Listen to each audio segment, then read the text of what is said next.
This is Pastor Tony Fryer with more spiritual food for faith.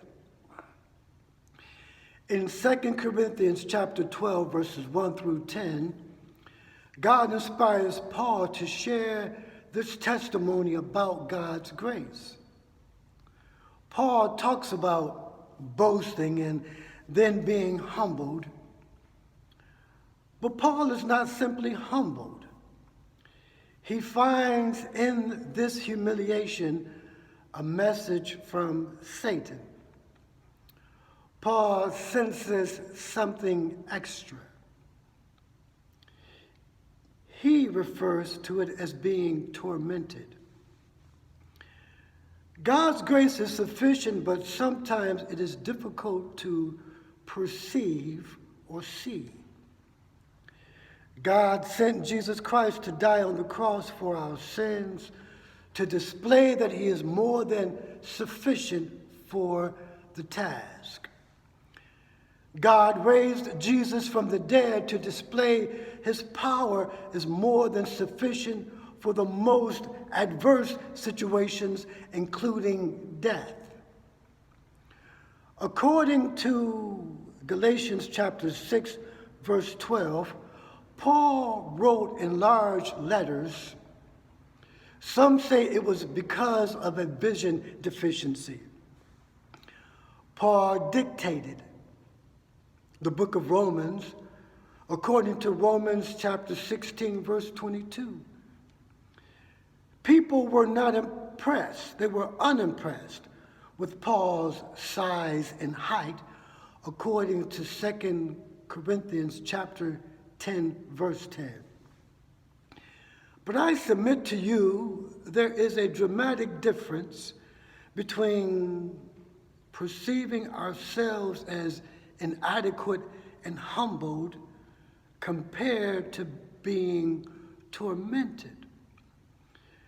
God would have us to be humble, but the enemy would take humility and torment us and add something extra to it to provoke us to think poorly of being humble.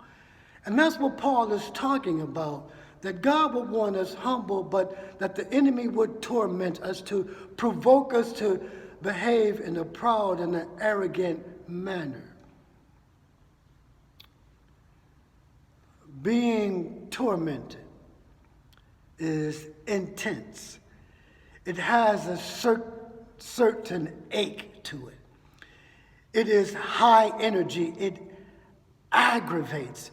It agitates. It's piercing with relentless effort, like being constantly torn by a stinging sensation that's tearing and gaining the attention of our senses.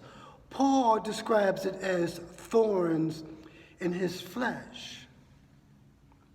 Paul prayed 3 times, and God did not give Paul a desired answer.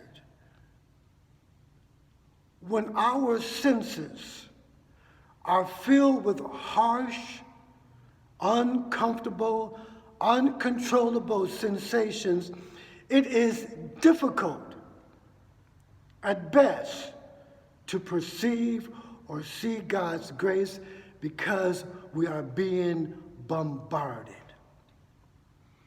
God told Paul that God's grace is sufficient, and God's grace is truly sufficient. When life is constantly bringing to us excruciatingly painful experiences, it is difficult to free our mind, to quiet our mind, to quiet our souls, and to recognize God's grace.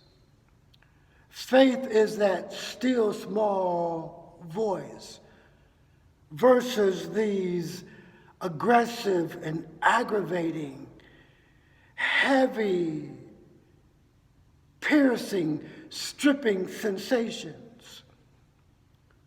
Being tormented is loud. It's an awful, fear-stirring experience. Torment can give the impression of an elephant sitting on our chest when we know that an elephant is not sitting on our chest. We just feel the squeeze, and we feel the squeeze of a presence that seems to be perceived as the size of an elephant. It is constant. We just cannot push it away, so we perceive it as an elephant-sized encounter that does not give us any rest.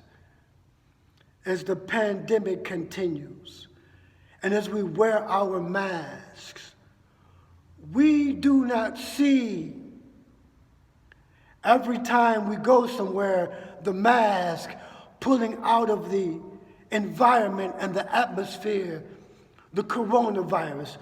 We just wear the mask. And that's God's grace. God's grace is like the mask. We do not see it working, but we know it is working. God's grace is sufficient.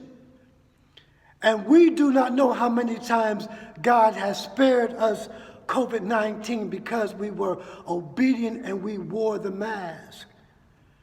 And that's God's grace, sufficiently keeping and saving us, helping us. Sometimes God's grace is subtle, but God's grace is always present. God's grace is the glue that holds us together when we don't know how we're holding it together. God's grace is like the wind. It is invisible and yet it is powerful. God's grace is like clear tape. We can't see it, but we know that it's there. God's grace is what makes him able to make a way out of no way. We don't see a way, but God makes a way. That's God's grace. God's grace is seen by faith and accepted by believers, because God's grace is truly sufficient. This is Pastor Tony Fryer with more spiritual food for faith.